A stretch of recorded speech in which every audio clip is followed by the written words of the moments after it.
Welcome, ladies, gentlemen, and everything on one side or the other. Welcome back to Meet Your Makers. Today I am here with the wild, the wonderful, the very good Matthew Dawkins. Please give it up for our Well, friend Matthew. Welcome. thank you. It's too much. I don't think my alignment has ever been considered good, but I'll take it. I'll It's take good. it's I guess saying very good in that way, it kind of sounds like a chaotic evil creature trying to convince you that they are Yes, not, I'm not in just fact, good. God. I'm very Very, good. very good. I'm not Yes, even on the chart. I'm So, good almost to the point where it goes all the way back round and exactly. starts again. Don't worry Yeah, your pretty little head over it. I'm super good. So, yeah. And don't even get me started on how lawful I am. oh gosh, all those Yeah, laws, love them. I love yeah. laws. I look at them, I read them, and Every morning, I yeah. start my day with a cup of hot steaming rules.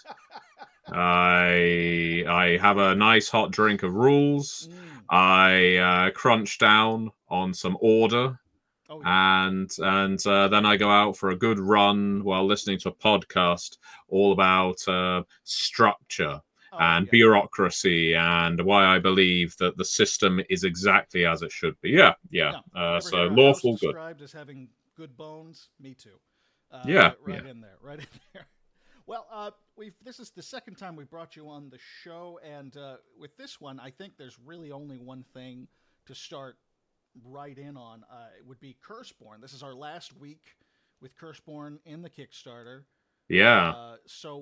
I mean, what sort of what else do you have left to share to show to anybody left who might be salivating, quote unquote, Oh, I have haven't nothing left. nothing left? You have nothing left to give. It's been a very busy month.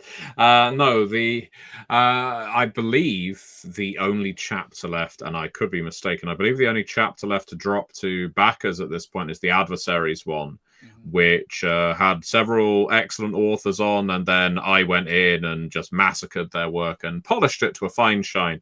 I will be very interested to see what people think of them because quite often with our role playing games, when we do these sort of manuscript drops throughout a campaign, there's a lot of focus, a lot of interest in powers. Hmm. It was the same in the world below when we did that. Everyone was talking about the sorceries and to a degree the theses and syntheses. In this game, it was all about the spells, the practices and the spells and what they can do with them. So quite often things like setting and adversaries or antagonists, depending on the game, are things that get picked up on and discussed later. I would be very interested to see if any of these adversaries strike a chord with the readers and they want to start incorporating them into their games immediately. I also want to see how people feel about the adversary structure, the templates. It's similar to what we've used in At the Gates and the World Below. So, in theory, it allows you to, in fact, not even in theory, in practice, it allows you to construct your own adversaries out of a very simple methodology, which I think I demonstrated at one point on the Onyx Path blog. It was when we were still doing Curseborne previews ahead Hmm. of the Kickstarter. I wanted to just demonstrate, hey, you see this adversary I posted last week? Well, I posted them and I posted some powers. Let's see what we can make out of this sort of melting pot, I guess, and came up with the Mad Hatter. But the point being that it is very easy to tailor your bad guys, so to speak, to your game of Curseborne very easily. Oh, absolutely. I mean, that's a great exercise, frankly, to be able to start from what's our antagonist and go from there. I mean, it makes a Mm, lot of sense, especially when you consider most people are starting with the protagonists. Um, yeah, yeah. yeah. Were Uh, there any? Sorry, go ahead. Oh no! I completely agree. I think it's one of those things I often, if I'm, especially if I'm running a one shot, if I'm running a convention game or something like that, I'm probably going to build from the adversary out. So I want to know what this character is doing, why they have centered a plot on them, and then our player characters, are going to roll onto the scene and pick up the evidence, find the trail, find the victims, ultimately confront the adversary in a very simple A to B to C. But yeah, I think so much of horror is, of course, coloured by the villains. And Curseborne isn't really any exception there. We've got a lot of adversaries in this book, so you've got plenty of options to start with. Some are named characters, some are, I guess, more templatey. So, while we may have someone like Gianluca Dessard, who, although Dessard is a nickname, Abruzzi, Gianluca Dessard Abruzzi, who is very much a dilettante, sensate kind of character, named, very much eager to get his hands on the deed to the champagne room. You also have something like our Battle Forged, who are people who might end up stumbling into battlegrounds and becoming permanently changed by said action or mistake, and when they stumble out again, they are mutated, they are altered, they're turned into cyborgs or whatever the case may be. They are no longer human. So yeah, we have a nice wide range of people you might want or not want to meet. Now, with that range, how much of that can inform the style of horror that we're playing here? Because obviously it's a horror game, but horror comes in so many different flavors. Yeah. Well, this is why we put named antagonists in as well into our adversaries chapter, because a movie I often point people back toward and no one ever listens is The Stepfather, which is a slasher movie. I'm watching that this season. I told myself I was going to Good. watch that this season. Yeah. I mean, it's not The Shining, it's not going to suddenly wow you with its cinematography. What it is going to do, hopefully, is impress you with Terry O'Quinn, who plays the eponymous stepfather's performance. It is a simple horror story of sort of home invasion, duplicity, identity theft, and murder. And what I particularly like about it, and why I draw it in comparison to Curseborne here now, as I'll probably compare it to every game going forward, is because it isn't a game with an unstoppable slasher. It isn't a game with an alien menace that's trying to devour everything. This is a very human but very cunning adversary. And sometimes you don't just want a template for a human. You want a template, or you want a specific character to play the role of the villain. So yeah, I think that we've provided that range in our adversaries chapter of the book. So yeah, looking forward to seeing what people make of them. Any particular standout adversaries that you'd like to tell us a little about? I'm a very big fan of the combination of the painful.love website. Check it out.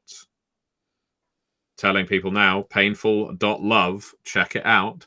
And it's victims slash, I guess victims. It's products, the P-Borgs, which is very much a modern kind of adversary, because, of course, there is a website that is going to destroy the people who access it and steadily erode their self-confidence, their self-worth, and make them realize there is absolutely nothing. They are nothing, and steadily they will become the servants of this extra-dimensional internet phenomenon, just to demonstrate that interstitial zones, liminalities, are not just physical spaces.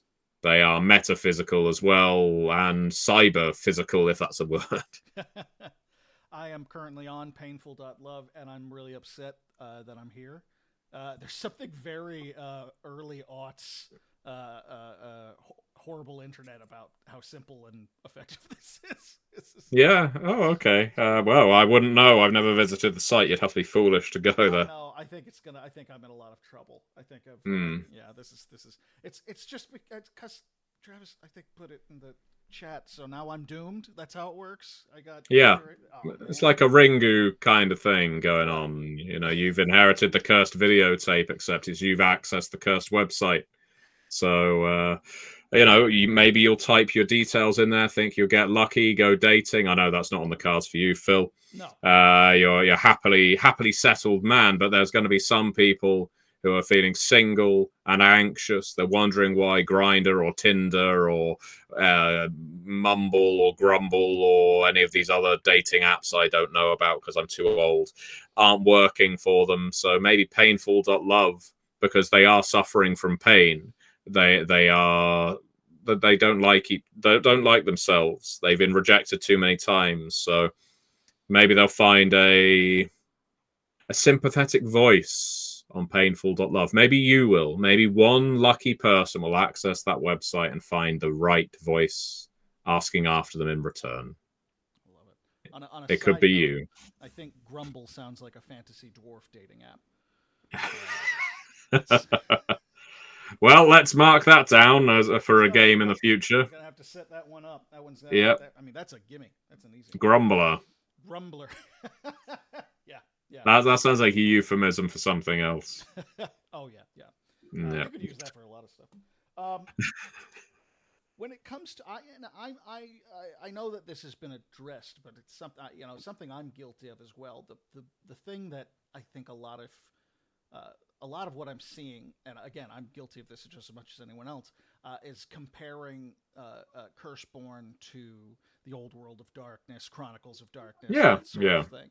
Which How makes dare sense, you? considering it was such a huge, a nightmare, right?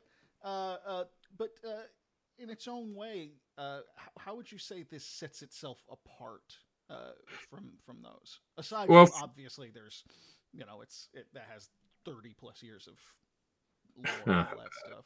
Well, yeah, first and foremost, I think the comparison is completely fair.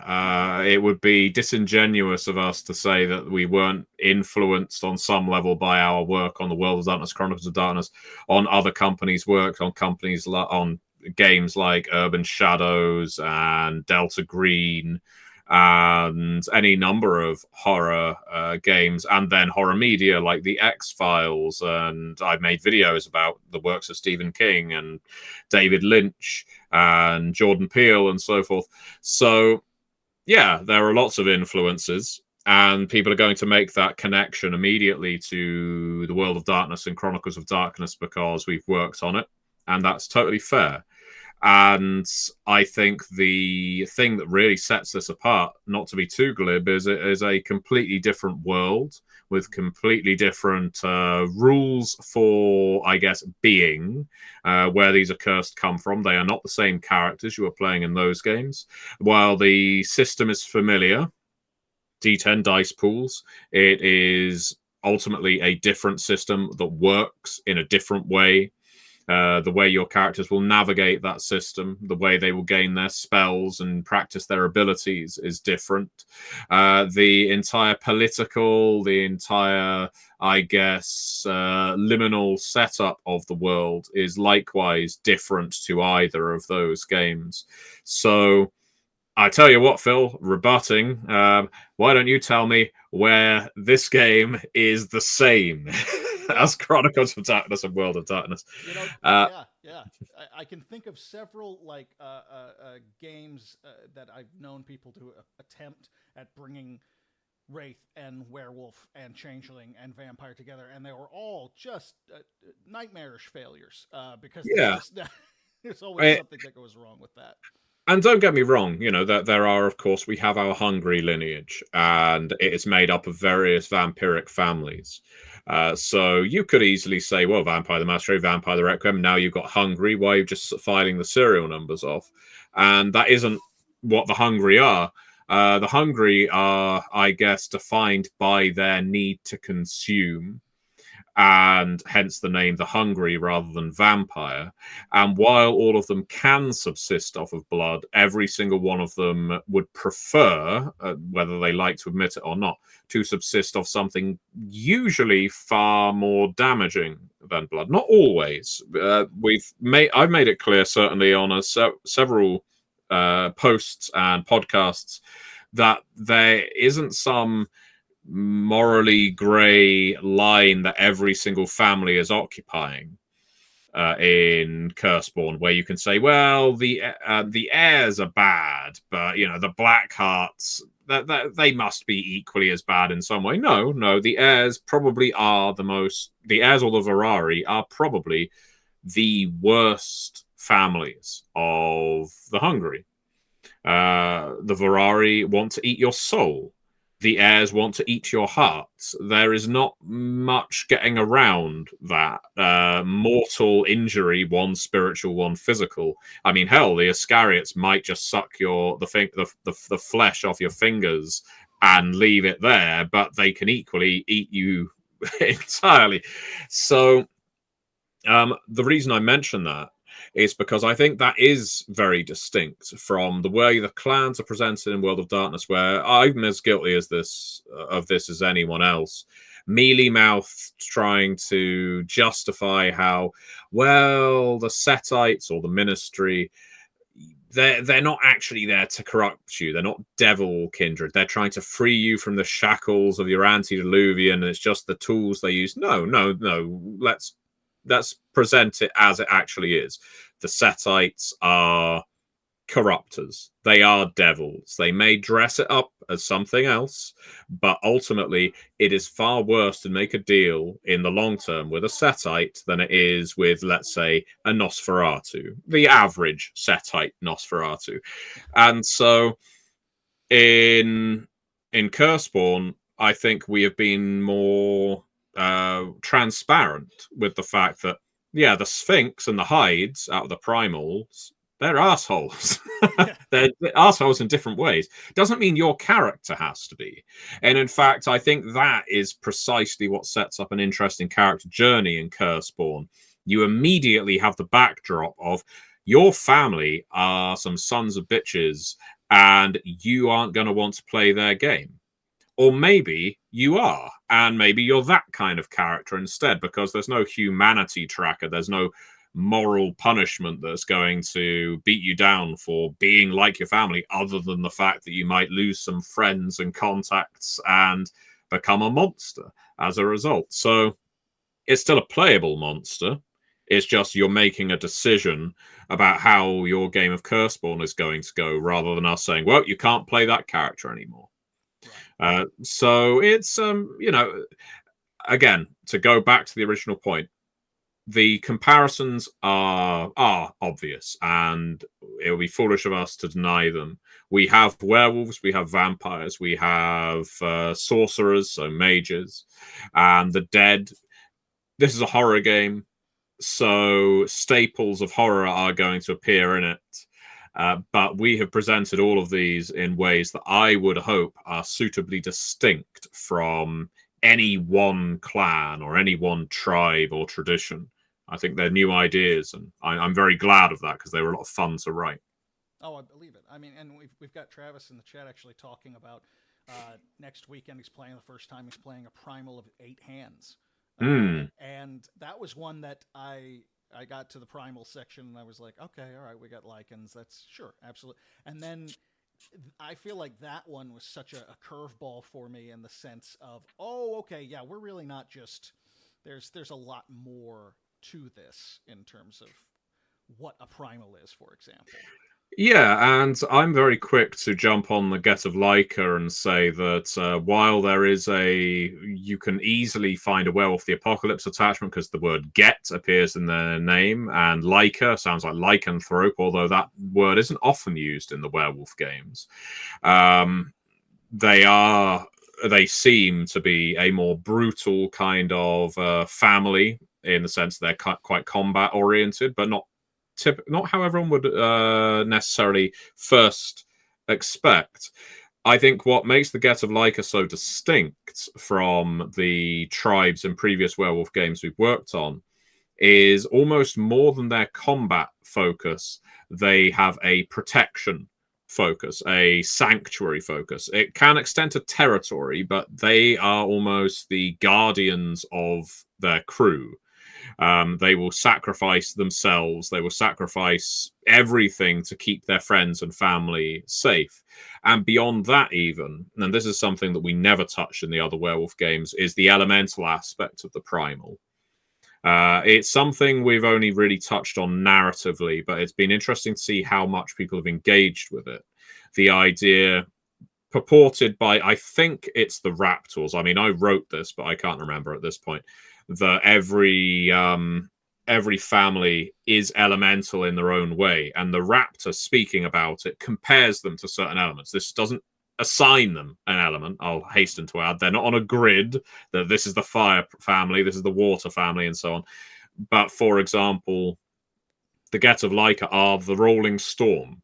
They are the lightning bolt. They are not a howl of anger. They are a roar of thunder. And see them from a slightly different angle, and they will not look like a hulking great hybrid of wolf, jackal, man, and dog. They will look like a roiling storm of smoke and cloud, and instead of claws, it will be lightning bolts at the ends of their paws. So I think that's a nice comparison, because primal means more than one thing. It means more than animalistic. These are ancient beings. Their ancestry is ancient, and so they are a primal way of existence. That's great. And giving so many different ways to kind of subvert the expectation of a lot of old school horror tropes are going to lead to a lot of different kinds of games that subvert. And anybody, all you have to do at this point is look at Onyx Path's Twitch schedule to see what game is on everyone's mind. We've got a ton of plays of this game. Have there been any directions that people have taken it that have surprised you or kind of like tickled you on some level? Yeah, actually, it was in a game I ran. Some people would have seen it. The curtain call actual play that I ran for, we had a couple of professional wrestlers on there, Nyla Rose and Athena Palmer of Ring of Honor and AEW. And Bridget Jeffries, an absolutely fantastic role player from Symphony Entertainment, and my good friend Laura. And what they did in Curtain Call was they turned what could have been a very horrific game into something quite camp and funny. There was still darkness, there was still horror, but it was more like Repo the Genetic Opera than, I don't know, Saw, that's for damn sure. But then what we did, because I wasn't anticipating that was just the attitude that the players brought, was we want to have fun, and we're going to have fun with this material, and they did. And it seems the viewers for that actual play really jived with that as well. And then I spoke to those players, because we were going to run another actual play afterwards, Last Train, which is now over on my YouTube channel. And I said, let's see what tone we can go for this time. We'll go for something slightly different. And so that one was really brutal and horrific. I mean, they were murdering people, throwing them on train tracks, sacrificing people. And what it demonstrated for me is the flexibility of Curseborne. I mean, it's something I always love to see. It's what I really love with They Came From. When I hear someone's ran, I love it when people run They Came From and have fun with it, of course. Mm-hmm. But I love when I hear that someone's used They Came From to run a really serious kitchen sink drama. Or when I ran They Came From way back when for Red Moon Role Playing, and it was a Lovecraftian horror kind of cosmic horror game. And so, you know, where your cinematics are the gods basically interfering and manipulating your characters in a way they're slightly aware of.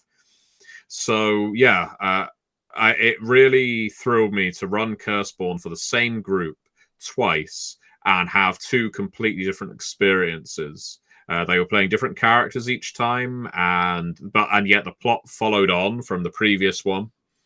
So, yeah, how they engaged with that was great. And I think that it speaks volumes, because Curseborne was written not just with horror in mind, but also humor. There is dark humor through it.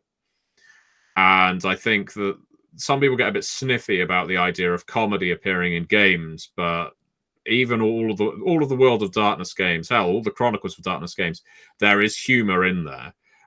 It's often very dark humor, but it is there. And sometimes it's vulgar and silly humor too, but Curseborne has that in spades, I would say. You know, that actually brings up an interesting point with when you're dealing with very serious topics especially in a horror game, but in any kind of role playing game. Um, how do you recommend it to put people at ease enough to get to them to draw that out? Because I find the natural reaction for people in that situation is to laugh and to make silly jokes and that sort of thing. They get uncomfortable. Would you recommend anything in particular as a storyteller, as a game master, to get let people feel comfortable enough to have some drama, some pathos, you know? Yeah, what I suggest is that people find their place in that world. So, I mean, this is the great benefit of a session zero. You speak to the players, you find out where do they want to be situated in this city, let's say. I always use Junction City, Iowa, which doesn't exist as my Curseborne setting because I now know it. It's my Gotham. And so I will describe the city for the players, and I will ask them, okay, questions like, what's your relationship with your family? Are you in work and do you enjoy it? Who would you describe as your greatest enemy? And this could be anyone from someone who's trying to kill them to a school bully who they've not seen for years, but they still consider their greatest enemy. And I go through a list like that. By the end of it, they feel like they're a part of the world, so that when they actually are due to start playing Curseborne, it isn't going to feel like a foreign environment to them. It should hopefully feel like an old pair of shoes where they should know what business is on the corner from where they live, and they should know their foreman at work or what have you. I don't intend to make the entire tapestry before the game begins, but I need to give players sufficient tools so that they can improvise scenes. And what I mean by that, and this is a big mistake in my view, and admittedly it is only my opinion. It's a big mistake a lot of story guides, GMs, storytellers make, is delivering that information almost by the spoonful during the course of the game. Because players can do a lot. If you sit back, if you invite them, first of all, you say, I want you to tell me what your character does in their morning. I'm not going to engage you except through minor role plays or low-key role play until your character reaches their afternoon.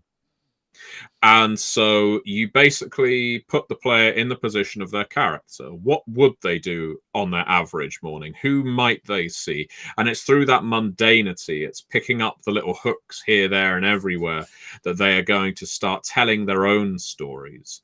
I found in the curtain call actual play, to use a recent example, I just said, your characters will all know each other. And it's up to you during the course of gameplay to elaborate on how. And so at one point, Nyla's character, Mossberg, basically started giving Bridget's character Z a bit of the cold shoulder, a bit of, oh, it's good to see you again, I guess. And Z responded something like, well, you never called after we last spoke. And immediately they had started building up a rapport as a couple that had broken up in some strained circumstances. Nice. And that wasn't introduced to them before the game. That's something they found their way to. And I think story guides need to allow players the opportunity to do that, and if they suddenly come up with something the story guide wasn't anticipating, the story guide shouldn't say, that wasn't my plan. They should let it unfold.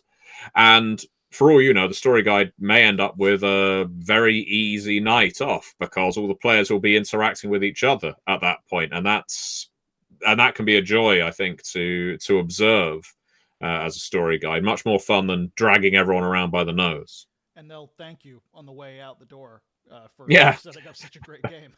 And if they're on my Patreon, they'll pay me. Even better. At that point, all I'm doing is giving them a room and telling them, role play. Have at it. I like it. Now, when it comes to this project, you've been working on this for a very long time. Is it 2017 that this got started? Oh, I know that we were first talking about something like this back then. I would say work in earnest began about 3 years ago. Mm-hmm. And so yeah, about 2021 ish, I want to say, maybe a little before that.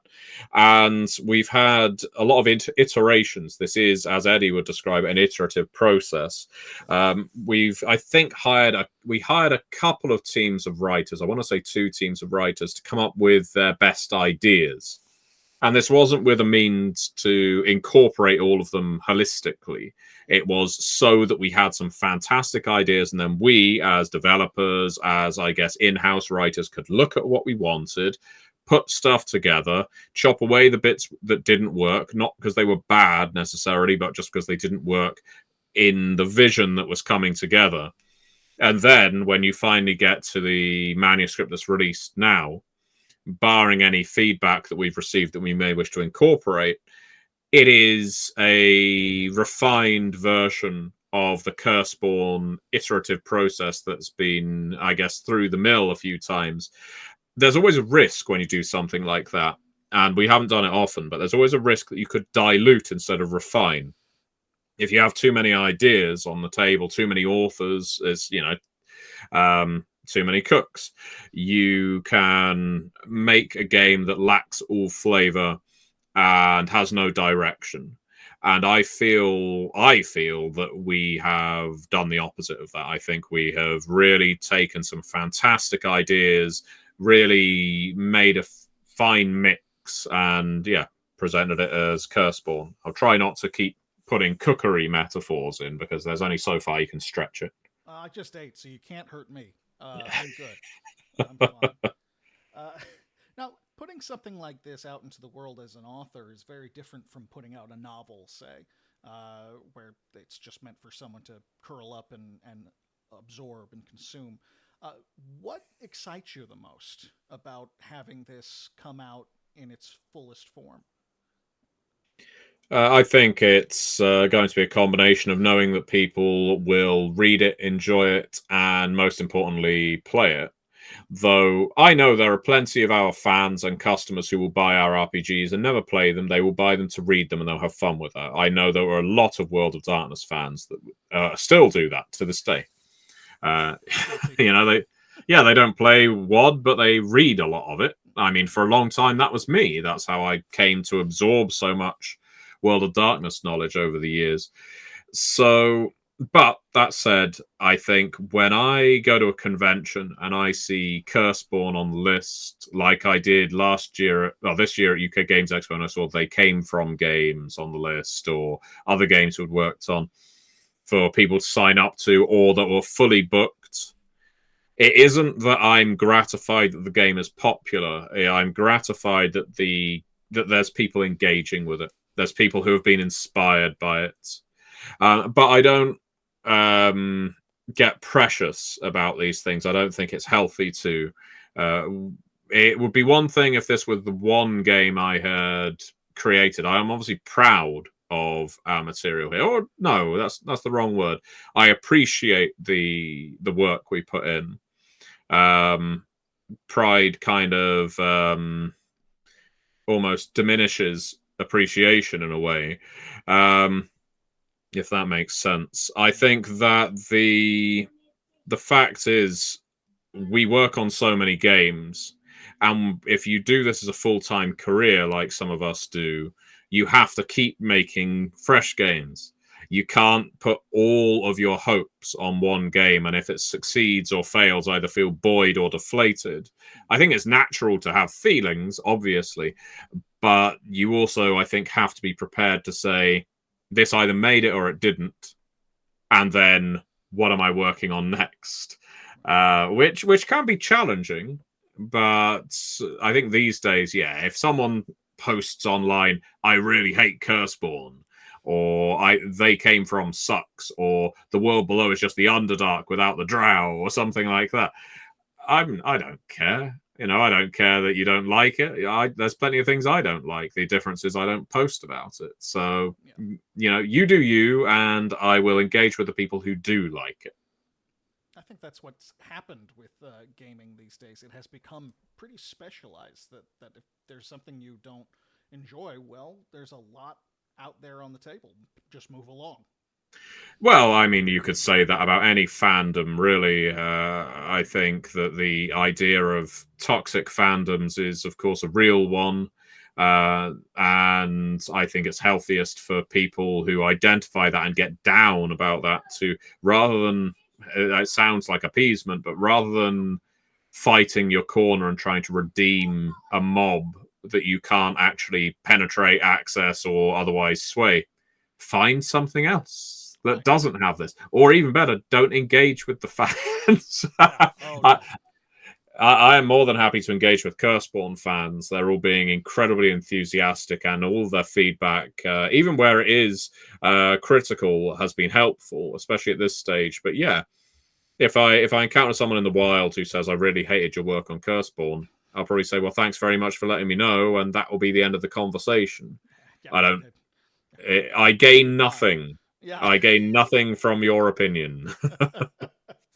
um, you mentioned they came from before. That is a line that just will not stop evolving. It will not die. It's just I mean the game that wouldn't die. That's the next Yeah. source book. It has been rolling constantly. It's very Katamari, you know. It's like it's just picking up stuff as it goes. Picking up genres, all Yeah, kinds of crap. it's How many? outstanding. I love it. How many times can we remake the scientist archetype? Let's Right. see. We've had a scientist, a professor. We've got a quartermaster. I think there might be a technician somewhere as well.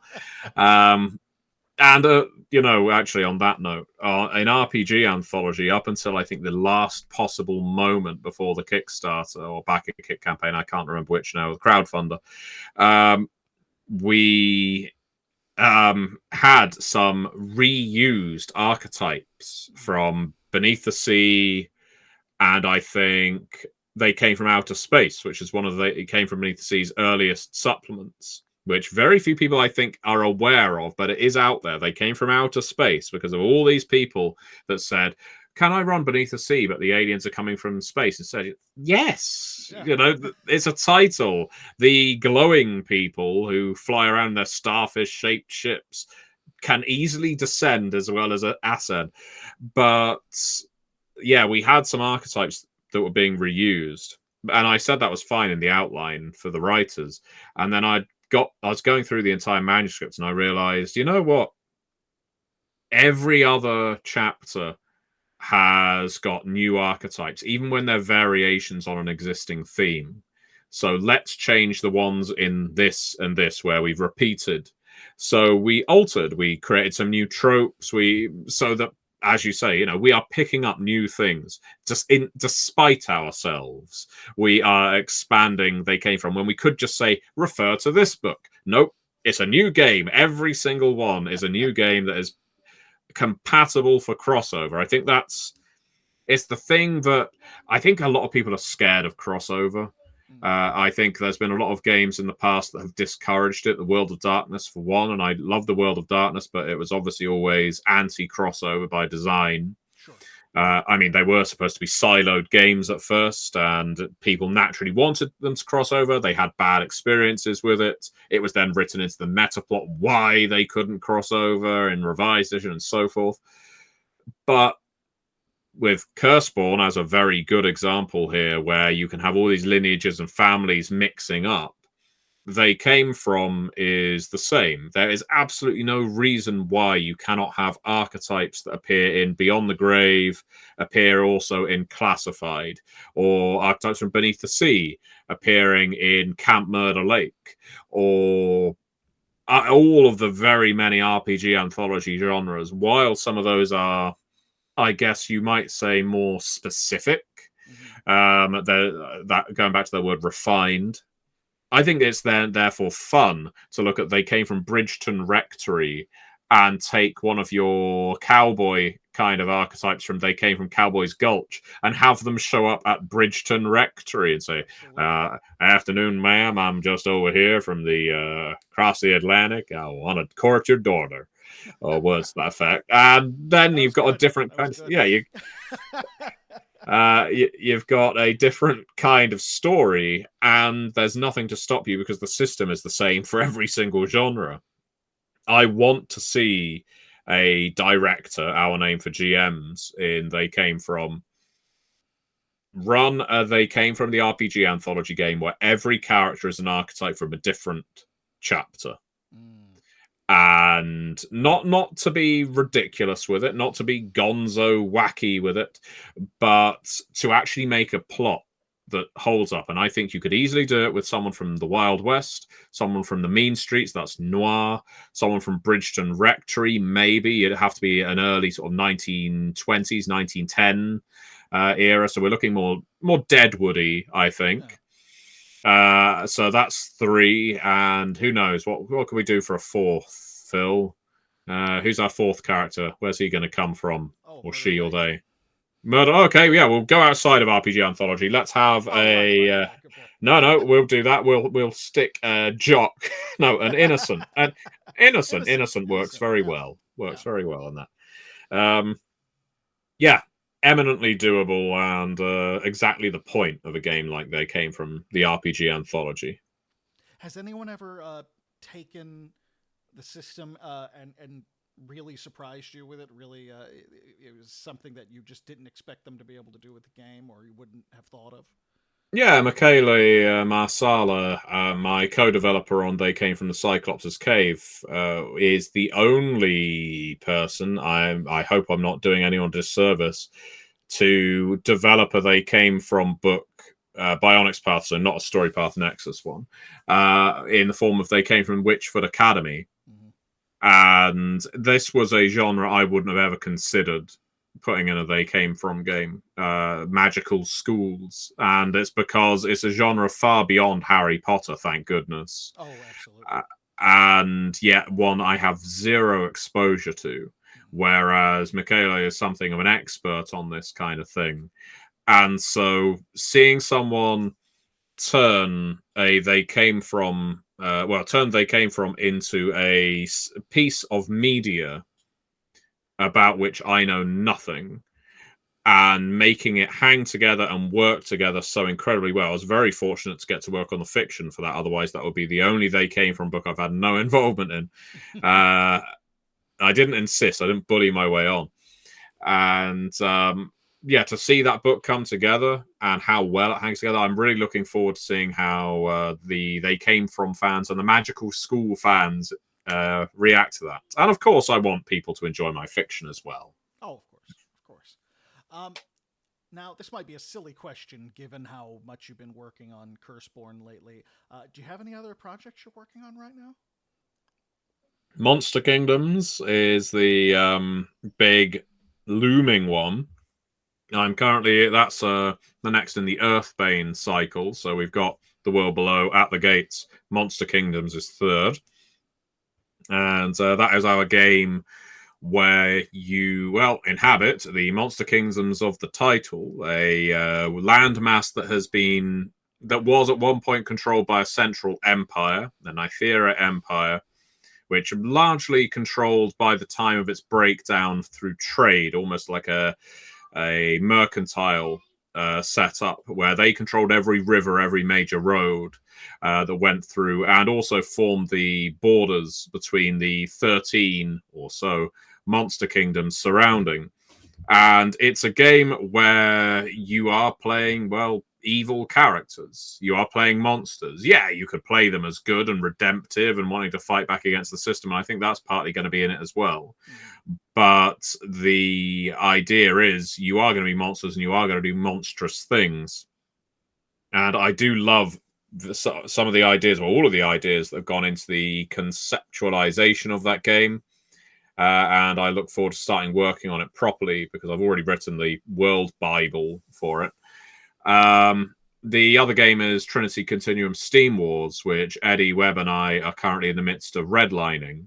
And some of the ideas that the team on that one, led by Larry Blameyer, who is one of my co-authors on a lot of They Came From books, as well as the director of The Lost Skeleton of Cadavra, Trail of the Screaming Forehead, Dark and Stormy Night, and other fantastic movies of that ilk, Steam Wars is his property.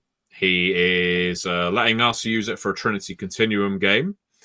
And it is set in the late 19th century.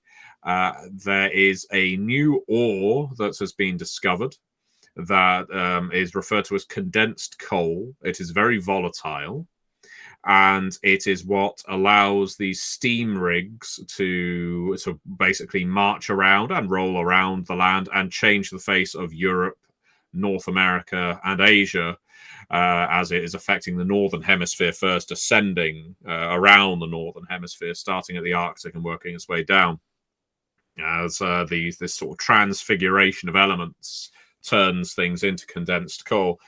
What I've really enjoyed with Steam Wars as an author and a developer is getting to play around with alternate histories. I've always been very interested in, I guess, 19th century, 20th century history. I love studying revolutions, always have done. And getting to play around with things like the Franco-Prussian War. This all probably sounds very geeky on a geeky channel. Wow. The Franco-Prussian Wars, the who happened to be the Tsar at this given time and what was happening in Russia, how alliances might change if one power, because the idea of nationhood was still pretty new at this time, if one imperial power suddenly had access to this next level technology, how would alliances shift? How would the power in the world shift? Because, of course, late 19th century, the United States is still not what most people would consider a major player. Hell, probably not until the 1930s in reality. So there's lots of ways we've been able to go with this, and some interesting alliances that are presented in the game. And yeah, your characters in it are going to be the crew. Most ordinarily will be the crew of a steam rig. You will have your own vehicle. Part of the game is you will be maintaining it. You'll be fixing it. You'll be adding things to it. So there's a whole mech battle side of it, which is very fun to explore in Trinity. So yeah, the team has done a fantastic job from what I've read so far, and hopefully the red lines, when they go back, will all be received warmly. That sounds fantastic. That actually brings up another question. When it comes to these games, it's a slow-moving ship for publishing in general. But how long do you think it's typically between you, for example, having an idea of a game that you think this could actually be something, and getting it even to a Kickstarter or something along those lines? Well, I think Curseborne has shown there is no typical, because this one has been in gestation or incubation for many years. And when compared to something like They Came From Beneath the Sea, so They Came From Beneath the Sea, thinking on it, I think it was about 2017 that I pitched, or 2016, where I pitched it to Rich. And I think I started working on it probably about 6 months later.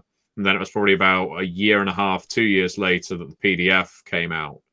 So all in all, that was 2.5 years. Then something like Trinity Continuum Steam Wars, Larry came to us with his idea of us doing a Steam Wars RPG. He wanted to see what we could work with. I came up with a world Bible and how we might turn it into a game. So gamifying it, if you like. And all of that only took about 3 months. And then we jumped straight into writing it. And yeah, Curseborne took several years. So sadly, there is no typical. It will change from project to project. And there have been, in fact, I know of one, there have been properties that we might have access to, or ideas we may have purchased, or ideas that someone might have pitched that we like, but this just is not the right time for them. Sure. Because we have a lot of things going on. And for example, this isn't the case, but for example, let's say with Curseborne, we were working on that, as I say, for years. If last year we had received a fantastic idea for an urban horror game, it may have sounded absolutely fantastic. It may have been the best thing since bread came sliced, but we were already so far into the process of Curseborne at that point. I think what we would have to do is either sit on it, and if we needed more ideas for Curseborne, go back to the person who pitched it at that point and say, do you mind if we incorporate it? Or we would go back and say we don't want anything to do with it. But the one thing we clearly wouldn't do in that case is say, let's develop another game. Let's develop another urban horror game. But in 4 years' time, I'm not suggesting this will happen. I think Curseborne will do very well. But let's say Curseborne, for whatever reason, spontaneously combusts and there's no more. In 4 years' time, we're going to be looking through our pitch folder because we do retain every pitch we get. And we might go back to that person and say, did you ever do anything with this? And they might say no, at which point we will say, would you like to now? I know, there's an idea floating around at Onyx Path that we've had for several years, and I can't go into it, but that someone pitched for us that is never completely off the table. Mm-hmm. So, there is always the possibility of things being picked up years later and no typical schedule. That's great. Okay, we're almost to the end of our time here. Is there anything else that you think people should be on the lookout for coming out from Onyx Path, from any project you're working on, really? Well, we have another Exalted crowdfunder coming up very, very soon. I did not work on that. I think that's Alchemicals, but I am given to understand that it is very good. Danielle has been singing its praises, and Danielle's the overseer of the Exalted line and does a very good job with it, I must say. Exalted is an interesting beast because it has such a depth of history in a similar way to the World of Darkness, somehow more convoluted though. And its fans are probably the most vocal next to Mage fans that are on any of our servers, forums, and the like. They have their opinions and we do appreciate them. And the teams that work on the Exalted books work damn hard to create books that they think are going to not only introduce new ideas, fun elements to play with, but also make sense and appeal to this existing deep bench of fans. And that isn't always easy. But I think they do a superb job, and from everything I've been told about Alchemicals, I think that's something people should be looking forward to. Otherwise, in our last few minutes, I will point people towards my YouTube channel. Yes. It's not Onyx Path specifically, but I have been releasing official Curseborne videos on there. What does that mean? Well, every Monday I have been releasing a new Gentleman's Guide to the Accursed. And the content in those videos is official. It is written, or well, thought of by me. I improvise a lot. It's one of those gifts of never saying or Phil. working on that for myself. And yeah, so far we've had a video on the Iscariots family for the Hungry, and we've had a video on the Get of Leica family for the Primal, and this coming Monday we will have the Nephilim for the Outcasts. Very nice. And then the Monday after that we'll have to see. I recommend that people comment on the Nephilim video when it comes out to say what family they want to see next. I will not lie to you, it's going to either be a dead or a sorcerer family, and then we will start the chain again. Yep. So let us know which one you're most interested in seeing. And trawl through those videos for lore, for ideas for your games, because that is why I am making them. That's fantastic. Well, ladies and gentlemen, thank you very much for joining us. This has been Matthew Dawkins. Give him a big hand. Hello. Up there, big hand. Yeah. I've been your host, Phil Keeling. Thank you guys very much.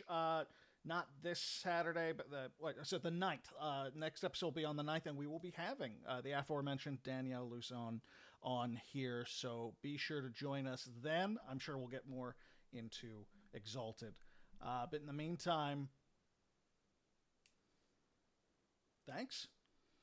Have a great weekend.